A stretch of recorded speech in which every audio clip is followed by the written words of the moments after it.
Hello, this is your boy Miguel from the Mobile Mechanic 757. You know how I get down. I get straight to the point. Working on a Nissan, just changed the compressor.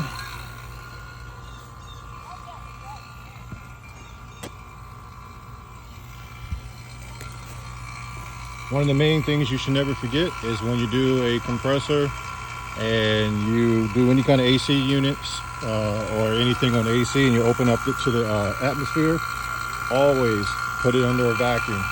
Let it sit for, let it do this for 45 minutes minimum. So that being said, you're gonna go to minus 28. That is the lowest you're gonna go on the face of this earth. But also that is blowing out any impurities, as you can see, any oil, any moisture, anything that's in the system. You must do this. You can skip this part, but I guarantee you one way or Sunday, you're going to destroy your compressor.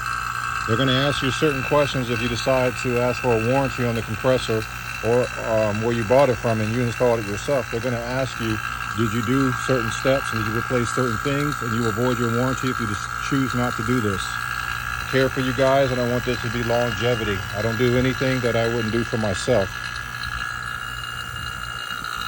Let it sit. I'm going to let this go on for 45 minutes. Then you turn it off and you watch the needle. The needle should not be moving. If it is moving, you have a major leak. You need to fix it immediately before you shoot any Freon in here. This is just a mechanic tip.